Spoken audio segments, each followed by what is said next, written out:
Hello, patriots, praying citizens, and truth seekers.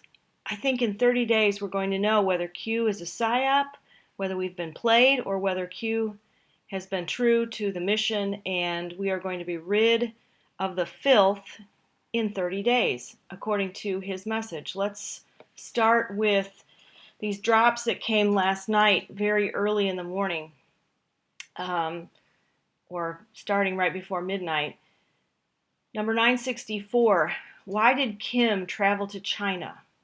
Why was travel impossible in the past? So Kim Jong-un just traveled to Beijing, where he met with President Xi. He was feted at a banquet, and he has been also tweeting, the president has been tweeting that Kim is going to meet with him, and also China has let it be known that Kim wants to denuclearize the entire Korean peninsula. So he just went to China. He hasn't been anywhere, supposedly, since 2011. But those North Koreans are sneaky, and Kim actually was educated in Switzerland, so he's not a person who hasn't been all over the place before. So anyway, but they're saying he hasn't traveled since 2011. And Q says, why was travel impossible in the past? What changed? So from 2011 to 2018, what changed? Donald J. Trump changed. What constitutes the need for a face-to-face meeting with secured call? So the face-to-face meeting, I would think, is because you can't trust communications. We know Facebook has been, now I've ran into an article yesterday that they listen to your conversations, and even though they've always said in the past that they don't do it, someone testified before Parliament about Facebook and said, yes, they listen to conversations. So if you want to have a face-to-face, you can go stand outside and hopefully eliminate any bugs. So what constitutes a need to a face-to-face versus a secured call to make sure that they are not being overheard? And we're going to get into it in just a minute, but Google set up the means to bug whatever they want to bug in North Korea. What U.S. publicly traded company previously entered North Korea to establish communications? And that, yes, was Eric Schmidt of Google. Here's a picture. I found this really weird website called Android Authority, and this guy who writes, or gal, is a communist for sure, because you just read the article, but they say they don't. The person says, I'm not a communist, but I have a high respect for the communist system. Anyway, so here we have Eric Schmidt, and Kim is not in the picture, probably because Kim has no idea about anything electronic. But anyway, this is from North Korea. Eric Schmidt traveled with Bill Richardson, and they set up an internet for North Korea. Or they didn't come out and say that they did that, but we're pretty much assuming that that's what happened. Back to Q. Then he says, so think logically, why did Google visit North Korea? Why would the former chairman and CEO himself, Eric Schmidt, of Google and Alphabet personally attend? Okay, now who is Sergey Brin? Sergey Brin is the CEO of, well, now he co-founded Google with Larry Page in 1988. He's a computer scientist, and he's president of the parent company of Google, which is called Alphabet. Sergey Brin, have you ever seen the show Homeland? No, that's not the show I'm thinking of. The Americans is the show. So the Americans are these people that are recruited by the KGB in the 80s as young people, and they're thrown at each other and say, you're going to establish lives in America as a married couple, and you're going to raise your children there, and you're going to blend in, and you're working for the KGB. So immediately when I started reading about Sergey Brin, I started thinking about the Americans. So he was born in Russia. He was brought here when he was 6, and then Q says, track the family, important. So his dad is Michael Brin. He's a retired math professor at the University of Maryland, and his mom is a research scientist at, wait for it, NASA. So they came here, supposedly just emigrated to the United States. Just an innocent couple from Russia with their son. I think they have several children, and nothing to look at here, people. Just move along. But Brin's parents were not wealthy, and they went to Moscow University and somebody had to pull strings to get them in, to get the dad in anyway. And the strings mean you can go to school, but you're going to work for us when you get out. And then this is the other interesting thing is Brin's wife is Ann Wojcicki, and she is CEO of 23andMe, and that's the DNA data mining firm. So what would have happened if in the future of America, when Hillary Clinton should have been president, as they all think, and as we know, we just escaped by the skin of our teeth, thank you God, from having her as president, and the death panels that were part of the healthcare system. So you have your 23andMe results, and it says that you have markers for cancer and heart disease, and they say, we're sorry, you're 60 years old, your lifetime is pretty much over, and we're not going to give you the medical treatment that you need. So I think that that's very telling. This just sounds like someone made it up, doesn't it? You have this guy, and he all of a sudden in someone's garage, he comes up with Google. Yeah, I'm not really sure about that. So it says track the family, important. Think Cold War, think KGB, US, China, North Korea. And I don't know why, but he says 3. So maybe they were all going to work together and bring about this new world order, starting with the places that are the biggest and the most oppressive on the planet. Well, not the most, but you know what I'm saying. China and North Korea, and then turn the U.S. into one of these. Then he asks the question, Facebook data dump. Well, Facebook, is going down. Now, their stock has stabilized, but who knows for how long. So Mark Zuckerberg, the CEO of Facebook, dumped a bunch of shares worth $500 million. That's a lot of money in the last 30 days. And then who made it public? It just it came out in the news, but now Facebook is all over the news because of the data mining and the selling of our information that they've been doing. Who sold shares 30 days from announcement? You can't imagine the magnitude of this. Constitutional crisis. What is a constitutional crisis? I think that's a subject of another video. Twitter coming soon, Google coming soon, Amazon coming soon, Microsoft coming soon, and 12 others. I guess going to be exposed and outed for their dirty dealings and what they've been doing to the American people. And if it's a constitutional crisis, it probably means that our government is leading the way. Well, portions of our government, not our president. Current censorship all relates to power or push for power for the midterms because the Democrats know this is their last stand. Election fraud cases open by the Department of Justice, and there are many cases. And I really pray and hope that Alabama and Pennsylvania are 2 of the fraud cases that are open. Follow the family. Follow resignations in business and government. And there's a huge spreadsheet on the 8chan board that shows all these resignations. Then remember, Biden went to China. It was a very important marker. He went in 2013 with his son, and then his son made millions off of establishing a joint venture with the Chinese. Who made it public? Who really made it public? Who is making it all public? So what this Q is suggesting is it's not these ace reporters at the New York Times anymore or the Washington Post like in the old days, but it is the people working behind the scenes making it public. We are the gatekeepers of all. By all, we mean all information. U.S. Uranium One, Canada, the European Union, Russia, Iran, North Korea, Syria, Pakistan. Iran is next.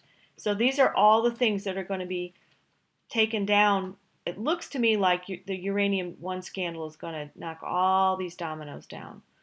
$700 billion was what was funded for the military this year. Why is the military so important? Because we need a military to round up all the evil. Reread all, national security, national security. These people are stupid, art of the deal, tidal wave incoming, buckle up, Q. Stay strong, stay together, we stand with you, offline for a reason, enjoy the show. When Q goes offline, things get crazy, and he had been gone for, I want to say, like maybe 8 or 9 days. God will judge our enemies, will arrange the meeting, and this is a military symbol, the Phantom, I forget, the Phantom Avenger or something like that. What does the house cleaning represent? We always knew. So the house cleaning is a cleaning up of the White House, and then the other houses, the houses of Congress, the Supreme Court, whatever. Final stage, what does North Korea represent? Threat. So North Korea has always been used as a straw man threat so that the cabal can grab money and scare people and do things. They always use fear as a tool. Safeguard, insurance, poof. So as soon as Donald Trump goes to meet Kim, or Kim, wherever they go, they meet each other somewhere before May, it's going to all be over. Kim to China represents something vital. It's a key. Many will be buried before exposed. They will bury themselves with false flags and distractions. Q. Who else was at the meeting in China? Live from China. Operation, window, clean, purpose, future proves past, everything has meaning. Now this one, Parkland is a distraction, so that's at school shooting at Marjory Stoneman Douglas. Parkland was specifically organized and designed to distract, do a test, and watch the news. Actors are acting, of course he means David Hogg. Fake, no power. Justice will be served to those playing the game. All. Guns are safe, trust the plan, Q. So that is good news. I feel sorry for David Hogg, whether he's a kid as he says he is or he's older. Some people have found his picture in a Redondo Shores High School, California yearbook, and then other people have said, no, that's, whatever. He's given conflicting stories about what happened the day of the shooting. They always do. They can never, it's like, guys, can't you just get your story straight? You'd be so much better at this.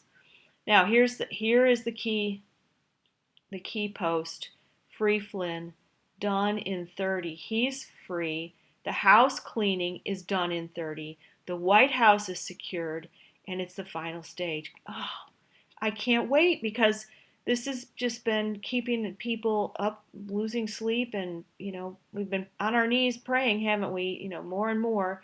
So let's, please God, let Q have absolute ability, and that whole group and the military and whoever's involved, to clean things up, because we are so tired of the filth. Now, I'm going to go to this. It's a Donald Trump tweet storm. Notice any similarities? We are talking to you. Trust the plan. Let's see who he's talking to. Okay. Received message last night from Xi Jinping of China that his meeting with Kim Jong-un went very well, and that Kim looks forward to his meeting with me. In the meantime, and unfortunately, maximum sanctions and pressure must be maintained at all costs. For years and through many administrations, everyone said that peace and the denuclearization of the Korean Peninsula was not even a small possibility. Now there's a good chance that Kim Jong-un will do what is right for his people and for humanity. Look forward to our meeting. The Second Amendment will never be repealed. As much as Democrats would like to see this happen, and despite the words yesterday of former Supreme Court Justice Stevens, no way. We need more Republicans in 2018 and must always hold the Supreme Court. Yes, because the court has been used to get done what they can't get done at the voting booth. So, yes, Mr. President, Father, I just lift all this stuff up to you and ask that this meeting with Kim will go off without a hitch, that these people who are trying to subvert us and turn us into a giant cult, a giant communist country, that these people will be going down. Now, one more thing I want to go to. This is so interesting. So there's this guy, and his name is Keith. He's right here, Keith Rainier. I shouldn't say this is interesting. It's sick. Okay? Keith Rainier was running this cult called Nexium, and it looks like it's spelled like this, Nxivm. I bet the drug makers of Nexium are really wishing they had rethought that drug name. So anyway, he was running this cult where it was a sex slave cult. Of course, you had the women, he recruited these young women and he wanted them to have sex with him, and part of his punishment is they ate starvation diets because he likes his women skinny. So he was found yesterday at the home of Nancy Saltzman. Nancy Saltzman gave money to the Clinton initiative, the Clinton charity slush fund, where she is a member, and you have to pay $15,000 a year to be a member. So Nancy Saltzman is also, her group and all parts of Nexium have given money, like the Albany, New York group gave $30,000 to the Clintons, to Hillary's 2008 campaign. Okay, so this Nancy Saltzman, I don't have a picture of her, but she was part of this, she was president of this Nexium. And they found this guy at her house in Mexico, and money was going back and forth. So these people, sorry, I don't know if her house is in Mexico. It's somewhere on the border. What they were doing is running this training camp for sex slaves. Of course, they called it, successful business, whatever. It ran under another name. So Nancy Saltzman was getting money from people who had to pay for these training sessions, which they did some horrific things to people, and she kept the money in her home. Now she is a registered nurse and a hypnotist. Isn't that a nice combination?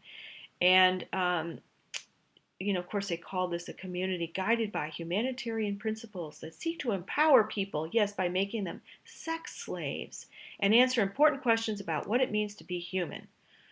All right, so it's very interesting that he got caught yesterday, and he also has ties to Senator Kirsten Gillibrand in New York. Her father was a lobbyist for Nexium, and she received herself $2,400 from Claire Bronfman, Bronfman, an heiress of the Seagram's liquor company, and she was the operations director for the cult, and she gave $2,400 to Kirsten Gillibrand. Now, I want to show you if it's in this article. Look at this. This is now if you turn it sideways, I'm going to trace it. It's Keith Rainier as the guy. So these are they would brand these women in their lower abdomen, and here's the K. See the two arms of the K? It kind of looks like an A with a top on it, but it's a K sideways, and then the R is right here, Keith Rainier.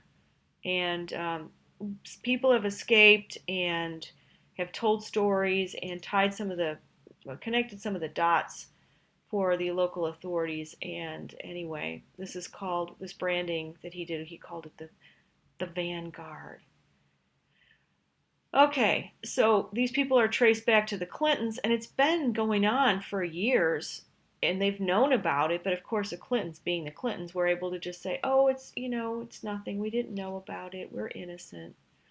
So this is the stuff that's going down.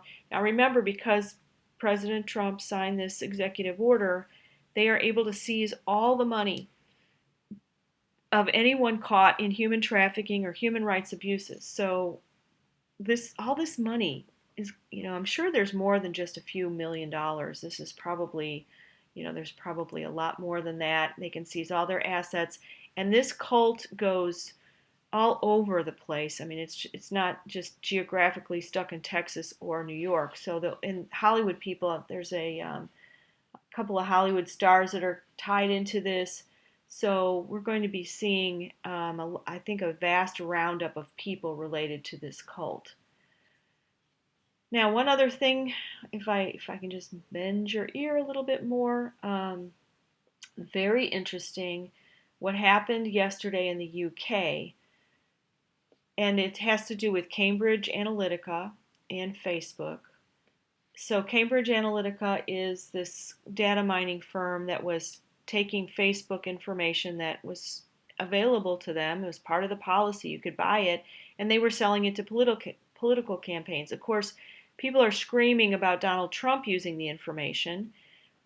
And then you have the Democrats who bragged about using the information, bragged about how they got 270,000 people to agree to give information to a university professor who designed an app, and then they gave him access to all their friends. We're talking millions of people. That's nowhere in the headlines, and that was Obama's, one of his campaign strategists doing that. But anyway, so back to the UK, we have Christopher Wiley, who blew the whistle on Cambridge Analytica's work to sell data from Facebook users to political campaigns, including the Trump campaign. He testified before Parliament that his predecessor, this guy named Dan Murisian, died in a Kenyan hotel in 2012, and he was poisoned, or he may have been, because those are the rumors, and that he was working for the Kenyan president Kenyatta's re-election at the time of his death, and the Kenyan police were bribed to delay their investigation. And Cambridge Analytica was providing data to the Kenyan politicians. Now, Murisian, whatever, was the 32-year-old son of a Romanian agriculture minister, and he was supposedly in Kenya working for a British telecom company, but that was his cover story. Wiley believes he was actually being paid by an Indian billionaire, and then other people say he was working for Congress, the U.S. Congress. So it's all very complicated, but some of the things that came out in his testimony, if you can believe the guy, I mean, he has pink hair. He's openly gay, he has pink hair, he's just living in a world all his own. And anyway, he just said that Facebook has the ability, and we've all kind of known this or thought about it, but of course, Facebook denied it, but they have the ability to spy on users from our cell phones, whether we're, wherever we are. They're just listening to our conversations, because he said that, they're not listening to our specific conversations. They just want the context so that they can prioritize their advertising accordingly. And then he says that, this has been going on, and he was also prompted to speak out because of the election of Donald Trump, and of course he said that makes your head spin. I guess it's okay if Hillary has the ability to through the government to control things, but not if Donald Trump does. And I'm not saying it's right, but I'm just saying, look, we have to look at these people and what they're doing.